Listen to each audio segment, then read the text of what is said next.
Ripple just revealed something that I think every XRP holder needs to see. RLUSD has now crossed $2 billion in market value. But that is not even the number that caught my attention the most, because almost $1 billion of RLUSD is now issued directly on the XRP Ledger. And when I looked at how quickly this has happened, the story became much bigger. Less than 3 weeks ago, Ripple reported only about $1.59 billion of RLUSD in circulation. Now that number is above $2 billion. So roughly $430 million has been added in less than 3 weeks. And I think the real question is no longer whether Ripple can make RLUSD relevant. The question is what happens to the XRP Ledger if billions of dollars in stablecoin liquidity continue moving onto the network. When I first saw the $2 billion headline, I almost treated it like another stablecoin milestone. $2 billion sounds impressive, but market cap alone does not tell us much. Then I looked underneath the headline. Current data puts total RLUSD supply at roughly $2.02 billion. About $963 million is on the XRP Ledger, while roughly $1.1 billion is on Ethereum. Think about that for a second. Almost half of Ripple's entire stablecoin supply is already sitting on XRPL. This is important because Ripple could have built RLUSD, grown it on Ethereum, and kept the XRP Ledger as a smaller side network. That is not what we are seeing. XRPL is becoming one of the two main homes for Ripple's stablecoin. And this is where the growth rate really got my attention. On August 6th, Ripple's own transparency page showed about 1.5896 billion RLUSD in circulation. By August 25th, outside market data showed roughly 2.02 billion. That is an increase of around 27% in just 19 days. I am not saying that growth will continue at that speed. It probably won't. But I do think it tells us something important. RLUSD is no longer some tiny experiment that Ripple is waiting to see if people will use. There is now more than $2 billion of supply, and Ripple is clearly trying to turn this into real financial infrastructure. The activity behind RLUSD also makes this more interesting. Recent data shows around $11.8 billion in transfer volume over 30 days, across roughly 1.39 million transfers. Now, I want to be very careful with that number. $11 billion in transfers does not mean $11 billion of payments between banks or institutions. Blockchain transfer data can include exchanges, wallets, market makers, custody movements, and trading. So I would never present all of that as real-world payments. But even with that warning, it shows that RLUSD is not simply being created and sitting completely still. A lot of value is moving through this asset. Now we get to the part that matters most for XRP holders. Does growing RLUSD automatically create demand for XRP? No.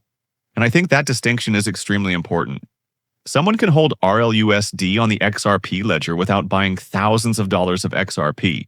So if someone tells you that $1 billion of RLUSD on XRPL means $1 billion of new XRP demand, that is simply not how this works. But that does not mean XRP has no role. XRP is the native asset of the XRP ledger. Every normal transaction on the network requires a tiny XRP transaction cost. More importantly, XRPL has a built-in decentralized exchange and something called auto-bridging. In simple terms, if two assets need to be exchanged and going through XRP gives the best route, the ledger can use XRP as the bridge between them automatically. So as more assets, stablecoins, and liquidity arrive on XRPL, there are potentially more markets and more payment paths where XRP can participate. And I think this is where people should stop looking at RLUSD and XRP as competitors. They solve different problems. RLUSD gives businesses a stable dollar asset. XRP can provide the native liquidity and bridge function of the network. The more useful the XRP ledger becomes, the more opportunities there are for those two assets to work inside the same financial system. But I also want to keep expectations realistic. More RLUSD does not guarantee a higher XRP price. Transaction fees on XRPL are tiny, so simply burning a little XRP with every transaction is not enough by itself to create some massive supply shock. The much bigger question is whether all this new liquidity leads to deeper XRP markets, more trading pairs, more settlement activity, and eventually more institutions actually using the XRP ledger. And that is why I think this $2 billion milestone matters. I am not excited because Ripple can put a big number in a headline. I am watching because less than 2 years after RLUSD launched, billions of dollars are now sitting inside an asset Ripple specifically built for payments, settlement, and enterprise use. And almost $1 billion of that supply is already directly on the XRP ledger. If that number keeps growing, the conversation around XRPL starts to change. It becomes less about what the network could be used for one day and more about how much real dollar-denominated value is already being placed on it. And for me, that is the number XRP holders should watch next. Not just the price of XRP and not just the total size of RLUSD, but how much RLUSD continues moving onto the XRP ledger and what happens to XRP liquidity as that number grows. This is not financial advice, and none of this guarantees that XRP will rise in price. But I think the infrastructure being built underneath the price is becoming much harder to ignore. So I want to know what you think. If RLUSD continues growing from 2 billion to 5 billion, 10 billion, or even beyond that, do you think XRP becomes more valuable inside that system? Or could RLUSD grow without creating the XRP demand holders are expecting? Let me know in the comments because I think that question is going to become much more important from here.